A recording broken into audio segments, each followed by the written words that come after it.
ऊस दरातून उत्पादन खर्चाचा मेळ घालताना शेतकऱ्यांची कसरत होत असताना जिल्ह्यात ऊस तोडणी मजुरांनी ऊस उत्पादक शेतकऱ्यांची अक्षरशः लूट सुरू केल्याचं चित्र आहे. ऊस तोडणी मजुरांकडून खुशाली देण्याच्या नावाखाली पैशांची वसुली केली जाते. एकरी 3 ते 5 हजार रुपयांची मागणी मजूर करतायत.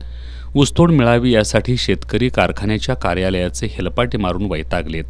काही मजूर एकाच वेळी अनेक शेतकऱ्यांच्या ऊसाची तोडणी सुरू करतात. त्यामुळं तोडलेला ऊस तब्बल 4 ते 5 दिवस शेतातच पडून राहू लागलाय. ऊस वाहतूक करणारे वाहनधारक खुद्द तोडणी मजुरांनी आपापल्या शेतातील ऊस तोडणीला प्राधान्य दिलंय. त्यामुळे अनेक अल्पभूधारक शेतकऱ्यांचा ऊस अद्यापही शेतातच पडून आहे. अनेक शेतकरी आपल्या शेतातील ऊस अन्य शेतकऱ्यांच्या मदतीनं तोडत आहेत. हा तोडलेला ऊस भरण्यासाठी शेतकऱ्यांना ऊसतोड मजुरांना खुशालीच्या नावाखाली पैसे द्यावे लागत आहेत. त्यामुळं शेतकऱ्यांना ऊसाचे पीक नको म्हणण्याची वेळ आली आहे.